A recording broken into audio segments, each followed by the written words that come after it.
आज पुनः हम लोग इस बीएससी पार्ट 3 पेपर 6 के आगे के कड़ी में हम लोग फिर चर्चा करेंगे। तो थोड़ा प्रीवियस रिवीजन कर लें हम लोग प्रीवियसली क्या पढ़ते हुए आ रहे हैं। और हम लोगों ने सबसे पहले सेल के कंपोनेंट्स को स्टडी करने की कोशिश की थी, और ये आपको मालूम है N4 क्या होता है। न्यूक्लियस का पार्ट है, और इस न्यूक्लियस के पार्ट के अंदर में हम लोग इसके साइटोप्लाज्मिक लेवल्स पर भी बात किए थे।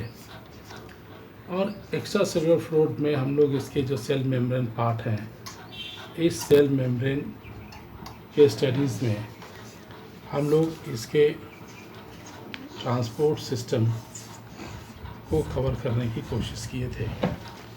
इसी plasma membrane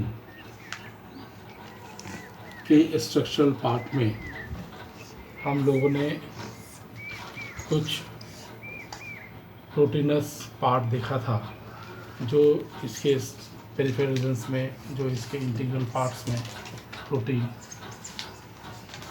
phospholipids, middle double layer phospholipids, ये पोलर हेड्स, ये नॉन पोलर्स, ये हम लोग पढ़ रहे थे। और हम लोगों ने ये किया कि ये ट्रांसपोर्ट जो हो रहा है सब्सटेंस का, तो ये ट्रांसपोर्ट के केस में हम लोगों ने कवर अप किया कि ट्रांसपोर्ट में एनर्जी की आवश्यकता होगी, एनर्जी की आवश्यकता नहीं होगी। तो एनर्जी की जब आवश्यकता होगी तो इसके लिए हमको एटीपी की आवश्यकता होगी, एनर्जी, और ये एटीपी प्रोड्यूस होता है, हम लोगों ने पढ़ा ये माइटोकॉन्ड्रिया के केमिस्ट्री पार्ट में। तो ये प्रोटीन यहाँ है और ये ट्रांसपोर्ट प्रोटीन है। इस प्रोटीन को कैसे आइडेंटिफाई करेंगे कि ये एक ट्रांसपोर्ट प्रोटीन है? तो हम लोग पहले प्रोटीन के लेवल को थोड़ा समझने की कोशिश करें कि प्रोटीन के बेसबोन में एमिनो एसिड्स हैं, और ये हम लोग NH4 कॉम्बिनेशन चलते हैं, और इसमें एसिड के फंक्शनल ग्रुप COH भी हैं। तो ये जो नाइट्रोजन का पार्ट है, इसमें फ्री रेडिकल्स होते हैं, और इस फ्री रेडिकल्स की वजह से ये नाइट्रोजन एटम्स को, जब हम ये नाइट्रोजन एटम को कॉपर के साथ अटैच करेंगे तो कॉपर आयन के साथ ये मिल करके एक कलर देगा, और इस कलर को हम लोग कहते हैं, ये कलर बेसिकली ये वायलेट कलर का होगा। तो ये जब वायलेट कलर का होगा तो इस वायलेट कलर से हम डिटेक्ट कर लेंगे कि यहाँ पर प्रोटीन है। ये जो हम लोग लैब्स के सब्जेक्ट्स को आगे करेंगे, प्रोटीन डिटेक्शन टेस्ट करेंगे, तो हम लोग यहाँ पे नाइट्रोजन और कॉपर आयन का रिएक्शन वायलेट कलर होगा। और इसके लिए इम्पॉर्टेंट ये होता है कि ये जो वायलेट कलर्स है, तो ये वायलेट कलर्स देता है। इसी टेस्ट को हम लोग, आपको याद होगा कि हम लोग इसको ब्यूरेट टेस्ट भी बोलते हैं। और यहाँ पेप्टाइड बॉन्ड है, जो एमिनो एसिड CONH के बीच में ये बॉन्ड का फॉर्मेशन होगा, ये एमाइड होगा, और एमाइड बॉन्ड के फॉर्मेशंस भी कलर रिस्पॉन्सिबल्स के लिए इम्पॉर्टेंट पैरामीटर्स में होते हैं। अब प्रोटीन को टेस्ट करने के लिए आप चाहें तो 2 मिलीलीटर्स आप किसी टेस्ट ट्यूब में दूध भी ले सकते हैं। White part of the egg, albumin है, वो भी आप ले सकते हैं। और उसमें जब आप 1 ml आप 40% NOH लगाते हैं, मतलब 1 ml 40% सोडियम हाइड्रोक्साइड आप अटैच करेंगे, तो आपको एक कलर मिलेगा, और वो कलर वायलेट होगा। तो ये वायलेट कलर जो होगा वो डिटेक्ट करेगा प्रेजेंस ऑफ प्रोटीन। और प्रोटीन ट्रांसपोर्ट प्रोटीन है, और प्रोटीन के कॉम्पोनेंटल यूनिट्स में बेस बोन में एमिनो एसिड्स हैं, और ये ट्रांसपोर्ट के लिए रिस्पॉन्सिबल है। तो एक तो टेस्ट से पता कर लेते हैं कि प्रोटीन वहाँ पर है, और प्रोटीन एक इम्पॉर्टेंट पैरामीटर्स रोल्स प्ले करेगा। एनर्जी प्रोड्यूस होगी, एनर्जी जब प्रोड्यूस होगा तो एनर्जी एटीपी के रूप में माइटोकॉन्ड्रिया से क्रेब्स साइकिल के फॉर्मेशन से होगी। इसका मतलब है कि जो फ्री ट्रांसपोर्ट मूवमेंट होगा स्मॉल सॉल्यूट्स का वो तो इजी वे में ट्रांसपोर्ट होगा, और ये जब इजी ट्रांसपोर्ट होगा तो वैसे केस में हम ट्रांसपोर्ट में फ्री फ्लो मूवमेंट, जिसको हम लोग पैसिव ट्रांसपोर्ट बोलते हैं, जिसमें आइदर डिफ्यूज़न होगा या फैसिलिटेड ट्रांसपोर्ट होगा, और एक एक्टिव ट्रांसपोर्ट होगा। एक्टिव ट्रांसपोर्ट के लिए हमको एनर्जी चाहिए, और इसी के अंदर में एक बल्क सब्सटेंस का ट्रांसपोर्ट हो सकता है, और ये एक्सोसाइटोसिस और एंडोसाइटोसिस, और यही इसी रेफरेंस में हम मूव करते हैं पाइनोसाइटोसिस एंड फेगोसाइटोसिस। तो pinocytosis, phagocytosis, that is the pino in the liquid, phago mean the solid substance. तो ये ट्रांसपोर्ट्स के लिए रिस्पॉन्सिबल हैं, और ट्रांसपोर्ट्स में सबसे इम्पॉर्टेंट जो पैरामीटर्स हैं उस पैरामीटर्स में हम लोग उसके एनर्जी वैल्यूज़ को कवर अप करेंगे। Now conclude to this part, we have started initially our discussions on the cell membrane structures. While covering with the cell membrane, the inner part, the centralized part, the highly powerful part, that is the nucleus. In the nucleus there are some of the very important hereditary materials are present in the form of chromatin threads, which later on transform into the chromosomes. There is the nuclear pore also, the transport of substance from the nuclear pore to the cytoplasm can also took place, and this cell membrane have got a pore like structures, so the transport from the outer side to the inner side can also take place, when from inside to outside took place.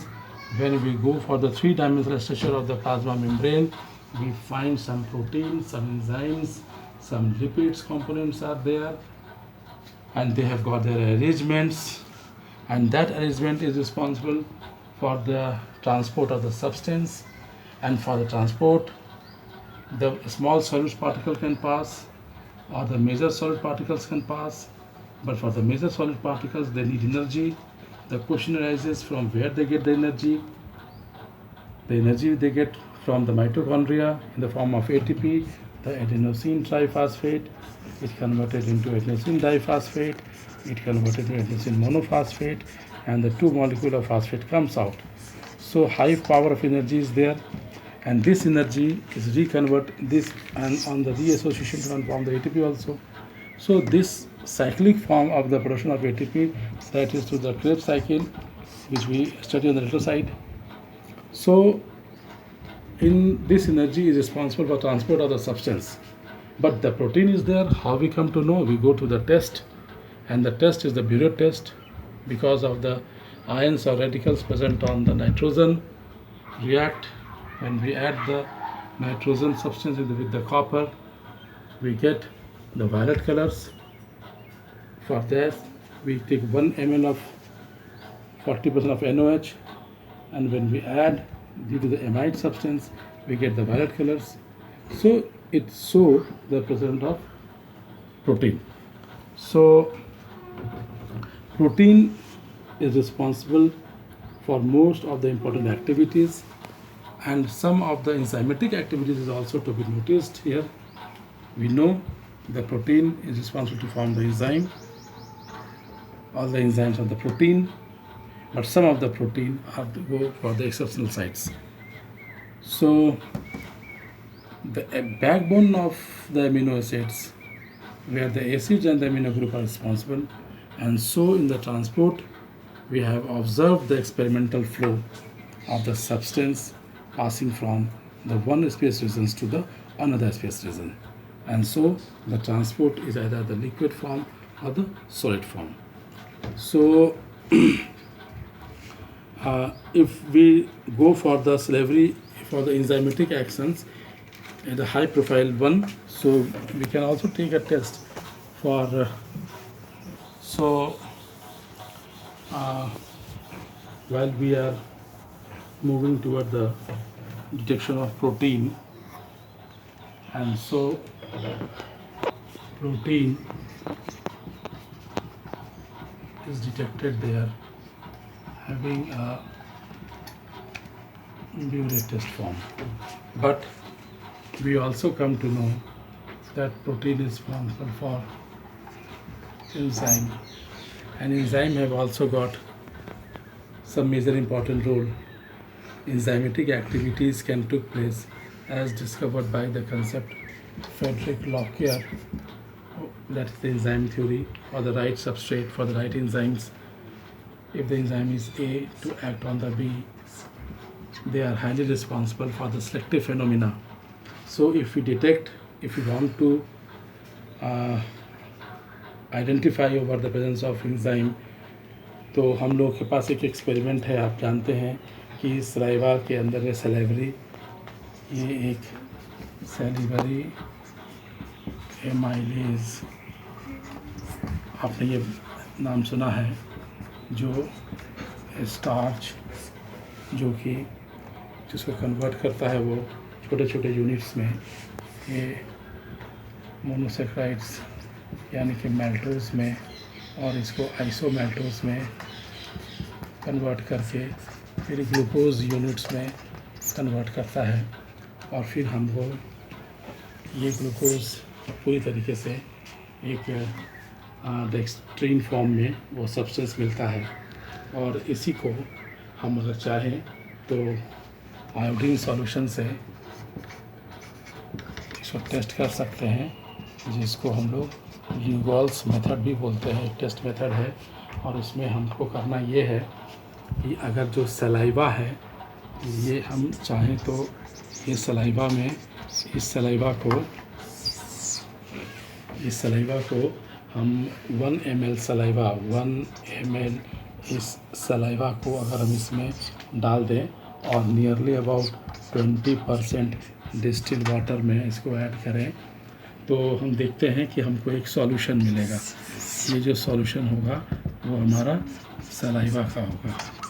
Saliva 1 ml 21 distilled water में डालेंगे, तो पहले हम solution तैयार करेंगे, और solution जब तैयार कर लेंगे तो इस सॉल्यूशन से हम तीसरे टेस्ट ट्यूब में हम 10 ml इसमें लेंगे सलाइवा के सॉल्यूशंस को, और सलाइवा के सॉल्यूशंस में हम ऐड करेंगे 2 ml ऑफ NaOH. और NaOH से बेहतर है कि हम सोडियम क्लोराइड NaCl, हम NaOH अभी यूज़ नहीं करेंगे, हमको बेटर रिज़ल्ट NaCl में मिलेगा. तो NaCl डालेंगे, और इसमें हम जब डाल देंगे तो इसमें हमको एक और बफर सॉल्यूशन डालना होगा, और ये बफर सॉल्यूशन जो कांस्टेंट पीएच को मेंटेन करता है उसको हम लोग बफर. तो हम जब इसको मूव करेंगे तो हमको इसमें एक रिज़ल्ट्स आएंगे जो बताएगा कि एक सलाइवा चेंज ऑफ कलर्स आएंगे, और चेंज ऑफ कलर्स को ही हम जब नोट करेंगे तो ये शो करेगा कि वहाँ पे एक सलेवरी एमाइलेज है. तो हम लोग एंजाइम को भी टेस्ट कर सकते हैं. इसके लिए एक एक्सपेरिमेंटल पार्ट है जो हम लोग फर्दर स्टडीज़ में कवर अप करेंगे. ये बात तब हो रही थी कि जब हम ट्रांसपोर्ट के लिए छोटे छोटे चैनल्स और बड़े चैनल्स की बात कर रहे थे. अगर यहाँ सॉल्यूट्स बड़ा है, यहाँ सॉल्यूट्स छोटा है, तो ये ट्रांसपोर्ट ईजी करेगा. इसको प्रॉब्लम होगा, इसके लिए एनर्जी चाहिए. ये एनर्जी माइटोकॉन्ड्रिया में बनेगा, जिसका नाम है ATP, एडिनोसिन ट्राइफॉस्फेट. तो ये एडिनोसिन, ये एडेनिन पार्ट है, और 3 फास्फेट रीजन, ये भी डिस्कस करेंगे. तो ये जब ये ट्रांसपोर्ट मूव करेगा, तो मैंने बताया आपको कि ये अगर फ्री फ्लो मूवमेंट है विदाउट एनर्जी, तो ये पैसिव ट्रांसपोर्ट, और ये एक्टिव ट्रांसपोर्ट. एक्टिव ट्रांसपोर्ट में हम एनर्जी की बात करते हैं, यहाँ से ATP का प्रोडक्शन होगा, और ये ATP हमको सिग्नल ट्रांसडक्शंस के लिए भी रिस्पॉन्सिबल होगा. यानी कि सिग्नलिंग के लिए भी ये ATP है, और ये सिग्नलिंग वो DNA फॉर्मेशंस के लिए होगा. और DNA फॉर्मेशन की जब बात होगी तो हम फिर सेंट्रल डॉग्मा की बात करते हैं, that is DNA, RNA and the protein. RNA to DNA, ये ट्रांसक्रिप्शन, DNA टू ट्रांसक्रिप्शन, ये ट्रांसलेशन, ये सेंट्रल डॉग्मा. तो हम लोग अब जो है इन चीज़ों को कवर अप करने के बाद अब हम अगले वीडियो में एडिनोसिन ट्राइफॉस्फेट ATP पे बात करेंगे। Thank you.